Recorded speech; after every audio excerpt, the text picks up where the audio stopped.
Good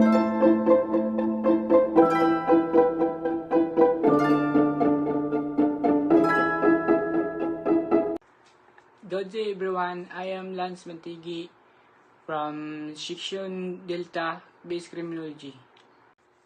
Today I will explain the 7 sacraments of the Catholic Church.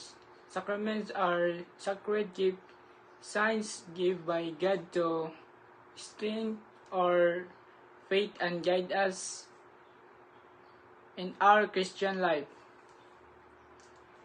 Each sacrament helps us become closer to Jesus and live according to His teachings. The 7 sacraments.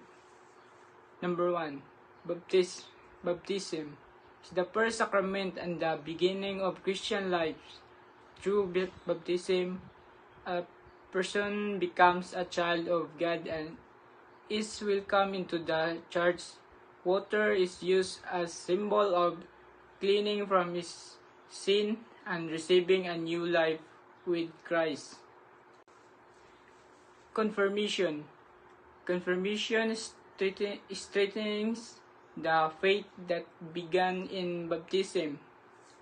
In this sacrament, the Holy Spirit guides and gives courage to the person to live as a faithful Christian and share God's love with another.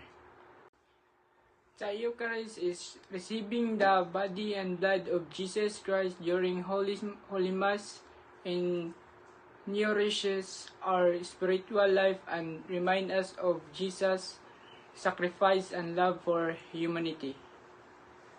Reconciliation or confession. These sacraments allow us to ask forgiveness for our sins. Through confession, we are reconciled with God and given a chance to start again and proving ourselves. Anointing of the sick. Anointing of the sick is given to people who are seriously ill or weak. It gives spiritual healing, strength, comfort, and peace through God's grace. Holy Orders. Holy Orders is the sacrament for men who are called to serve the church as diacons, priests, or bishops. They dedicate their lives to serving God and helping the community. Matrimony. Matrimony is the sacrament of